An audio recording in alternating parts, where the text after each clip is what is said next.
But a bright spot over the last two losses has actually been Davion Mitchell. Hell, since the All-Star break. Yeah, that is true. But I think he's looked he was in terms of actually playing the role off the bench. Yes. Yeah. Offensively. Yeah. He looked really good against the Celtics on Tuesday. He had that one streak. In the second quarter, I think he scored 10 of his 13 points. Now, that does raise the issue because I think he hit like 3 shots, and then he missed 2 shots, and then he just kind of never saw him. Yeah. So is he? I mean, at the very gosh darn it. It's like that stands, but at the same time, a good way to look at it is there's undeniable progress in that department, and it's coming at the right time with the playoffs because that could be a huge X factor. And we kind of talked about that at the All-Star break. It's like Davion Mitchell, if he can bring that ball pressure, which is so reliable, it's always there. You combine that with a bit of an offensive threat. If he's hot, I mean, like, that's just all the better. Yeah, Davion's, we've talked about it numerous times this season because he has taken such a step back on the offensive side. Just more like he's not shooting the ball. And it's something that he showed, especially at the end of last season, that he can score the ball pretty decently. So it is nice to see him at least get up shots regardless. And of course, it's nice seeing him fall in. But we kind of expected that to happen when he started putting up more shots. I think he has a really good mid-range game. He has a nice cross. I think he needs to do that way more often than take a three-pointer. Yeah. And as we've said a million times, he is very quick to the rim. And we want to see him drive a lot more. And so it's nice to see his aggression kind of coming out. And also it's like what Fox said after the game, because Matt George was asking everybody about Davion Mitchell. Matt Jorge. Mateo Jorge. And my guy. ABC 10. But he would say ABC in Spanish. I took French. Yeah, I think I don't know. I think that was a long freaking time ago. And what's 10? Diaz. I think, right? That is. Yeah, I don't know either.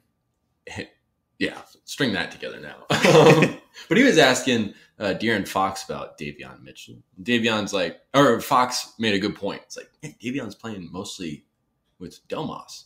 So easy to play off of. That's so you want him to be confident. You cannot let off because you're out there with such a great facilitating piece. And so, all of it's there for Mitchell. I mean, I don't know. The progress is undeniable, though, and it's been a hell of a thing to watch. Yeah, it's been nice, especially since the All-Star break, like you said. He's and coming at the right time. He's kind of need to step up in the playoffs on the offensive load, especially with Monk. I feel like Monk has been kind of streaky as of late. He's had some super good games. He's also had some games I'm like, you see Monk miss his first 2 shots. Yeah, I'm just like, it's gonna be a long game for Monk. I think these last 2 games have been his worst 2 games since the All-Star break because he's been really good since the All-Star break. Yes, he was. Yeah, and I don't know. I mean, I don't know. I just feel like if you got Davion Mitchell playing that offense, and if you can close games with Davion, if Davion's put himself into a position to close a game over Malik Monk, I think that's a good advantage. Hey, he's a great defender. Because one of the things is Monk has been so good at positioning and rotating, in terms of what we expected. We were coming in here and going he could be a real liability defensively because he's never really been a good defender. He's actually regarded as one of the worst defenders due to his lack of length and size and strength. I mean, he's kind of a little guy. Yeah. But he's done pretty well. But that size thing does come into it. And one of the things that has been such an area of focus because it's lacking right now is the lack of physicality. And so when Davion's out there, you're playing more physical. You're playing with the requisite toughness that you need to, because basketball is this fluid, quick game. You have to be strong. The physicality involved is undeniable. And so if Davion Mitchell's putting himself in the position to be part of the closing lineup, one of the 5 best players on the floor for you, that's awesome. Mm-hmm.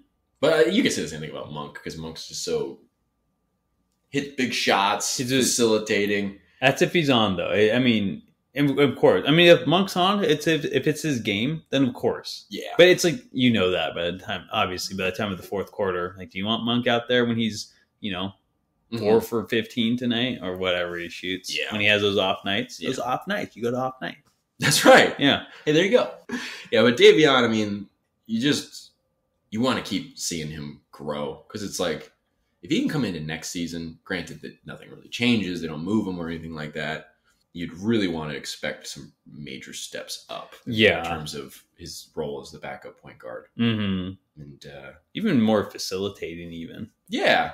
I mean, it just seems like I get that they don't want it from him. Because just so much goes Domas. to Monk and Sabonis. It's just like it's almost like Davion Mitchell's the third option for facilitating. But there's probably a reason behind that.